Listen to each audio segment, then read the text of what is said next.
equals does your device need fixing? We offer a free diagnosis. We pick up and deliver right to your door, no calls or travel needed.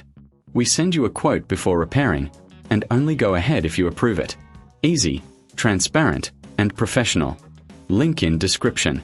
To start, power off your Lenovo IdeaPad Gaming 3. Remove the screws from the back panel using a Phillips screwdriver. Carefully lift the panel to access the internal components. Ensure you have a clean workspace for this process. Next, disconnect the battery to avoid any electrical issues. Now, locate the screen connectors. Gently detach them, taking care not to damage any cables. Remove the screws holding the screen in place. Once free, lift the screen away from the laptop.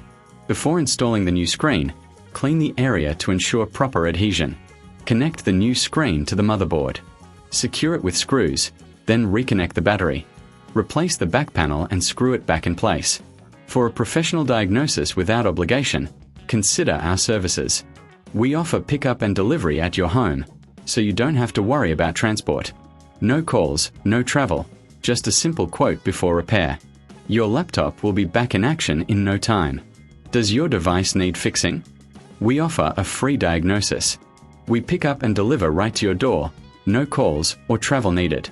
We send you a quote before repairing, and only go ahead if you approve it. Easy, transparent, and professional. Link in description.